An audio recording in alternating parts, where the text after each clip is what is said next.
Tu es titulaire d'un baccalauréat, d'une licence ou d'un master, suis cette vidéo jusqu'à la fin.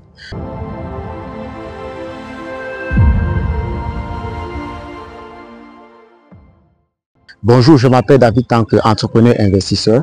Sur cette chaîne, je partage avec toi astuces pour réussir ton projet d'immigration au Canada, en France, en Russie et en Belgique. Si c'est donc une thématique qui t'intéresse, abonne-toi dans la chaîne, abonne-toi à nos différents réseaux sociaux, à savoir Facebook et TikTok.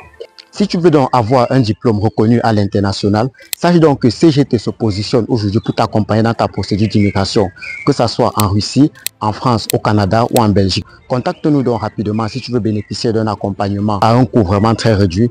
La beauté aussi avec CGT, c'est que tu payes à chaque étape de ta procédure. Et si tu veux donc immigrer par exemple en Russie, on te dira donc que tu auras d'abord besoin d'obtenir une lettre d'invitation. Mais avant d'obtenir une lettre d'invitation, tu as besoin d'obtenir une lettre d'acceptation. Avec CGT, tu ne payes donc pas pour avoir ta lettre d'admission. Après avoir eu ta lettre d'admission, tu vas donc payer les différentes étapes pour réussir ton projet vers la Russie. La deuxième étape sera donc la préparation de tes documents pour la demande de visa. Quand je dis préparation de tes documents, c'est légaliser tes documents au MINREX, au ministère des Relations Extérieures. Donc ça va dépendre donc de ton pays. Mais avant de les légaliser au MINREX, tu dois d'abord les légaliser au MINSUP. La beauté aussi avec la Russie, c'est que tu n'as pas besoin d'un garant financier pour poursuivre tes études en Russie, contrairement à d'autres pays en Europe. Également, tu n'as pas besoin d'une preuve de logement pour poursuivre tes études en Russie. Comme je t'ai dit, après avoir obtenu ta lettre d'invitation, tu prépares juste tes documents, tu les légalises et ensuite tu fais donc ta demande de visa en fonction de ton pays. Je prends par exemple le cas de ceux qui résident au Cameroun. La demande de visa va vous coûter 46 000 francs. Ça, c'est pour un visa normal. Et si vous voulez donc un visa express, ça va donc vous coûter 86 000 francs. Après avoir déposé votre dossier, si vous passez donc par CGT, vous êtes sûr à 200% que vous allez donc obtenir votre visa parce qu'il faut dire que CGT a déjà eu accompagné plusieurs étudiants qui sont donc du côté de la Russie. Donc une fois donc que tu as eu ton visa pour la Russie, la prochaine dépense que tu auras donc à faire sera donc l'achat de ton billet d'avion et cela varie donc en fonction de la période qui peut donc aller à 650 000 à 700 000 francs en fonction de la période à laquelle tu achètes donc ton billet d'avion. Une fois donc que tu as eu acheté ton billet d'avion, bienvenue donc en Russie. Moi et mon équipe, on va donc venir t'accueillir à l'aéroport. Donc j'ai une équipe en fait qui viendra donc t'accueillir en fonction de leur disponibilité à l'aéroport de Moscou. Ils vont donc t'installer dans ton logement.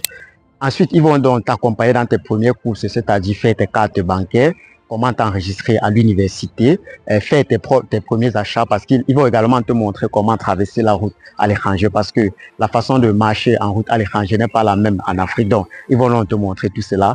Ça sera donc avec un grand plaisir qu'ils vont donc t'accompagner du côté pour faire toutes tes démarches. Donc, ils auront donc 2 semaines pour te faire visiter toute la fédération de Russie en fonction de où tu veux aller, que ce soit à Moscou, à Saint-Pétersbourg, ça dépend vraiment de toi.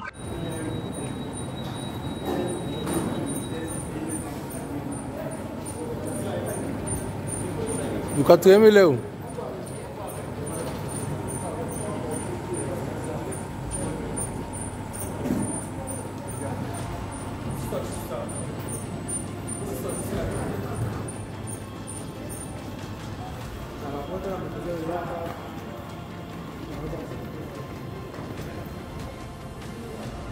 Allez doucement. Abonner à la chaîne, de partager la vidéo parce qu'il y a des gens qui dépensent assez d'argent pour leur projet d'immigration vers la Russie. Rassure-toi donc qu'avec CGT, tu n'auras pas un grand montant à dépenser. On va te donner exactement ce que tu dois dépenser et toi-même tu pourras donc vérifier sur tous les sites pour faire tes dépenses. Donc, c'était donc David Tank pour le compte de CGT Travel. Bye.